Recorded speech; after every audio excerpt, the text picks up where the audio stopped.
गारंबी धरणावर पर्यटक बुडता बुडता वाचला. सुरक्षेच्या दृष्टिकोनातून उपाययोजनांची गरज. तर मुरुड शहराला पाणी पुरवठा करणाऱ्या धरणावरील प्रकारानं आरोग्याचा प्रश्न देखील ऐरणीवर.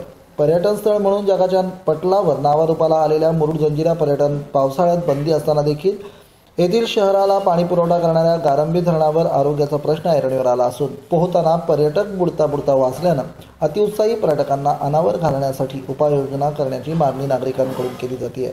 त्याचबरोबर मुरुडमधील सुजाण नागरिक कचरा किंवा तुंबणारी गटारे किंवा समुद्र किनाऱ्यावरील कचरा घाण यापासून नागरिकांना होणारा उपद्रव, सार्वजनिक बांधकाम खात्याच्या रस्त्यामुळे पर्यटकांवर होणारा आणि पर्यटनावर होणारा परिणाम याबाबत सामाजिक कार्यकर्ते, सुज्ञ नागरिक वेळोवेळी आवाज उठवत असतात.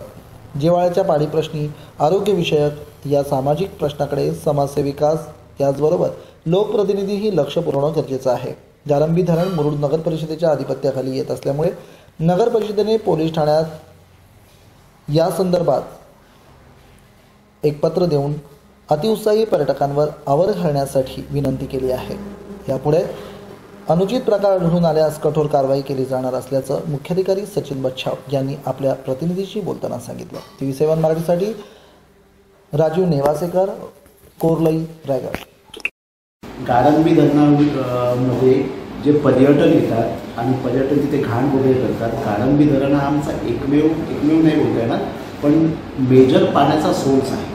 त्याच्यामध्ये घाण केल्यामुळे वगैरे तर मुरुडचं जे मुरुडचे नागरिक आहेत त्यांचं आरोग्य, स्वास्थ्य वगैरे खराब होण्यासाठी असं मुद्दामून केलं जातं असं आमची धारणा आहे.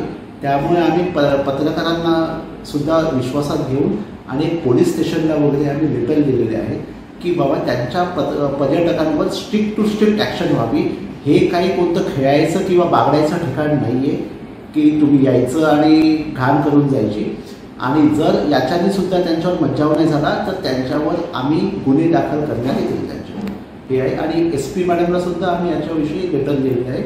आणि आता आमचं असं मिटिंगमध्ये पण डिस्कस झालं की दर सॅटर्डे संडेला जास्त पर्यटक असतात, तर आमचे स्वतःचे 4-5 लोकंसुद्धा आम्ही तिथे लावणार आहे, जेणेकरून तो जो नॅचरल सोर्स आहे, जो झरा आहे, तिथे कोणीही दूषित करता कामा नये तो झरा. आणि त्यामुळे त्याच्यावर व्यवस्थित कारवाई करायचे निर्देश आम्ही पोलिसांना सुद्धा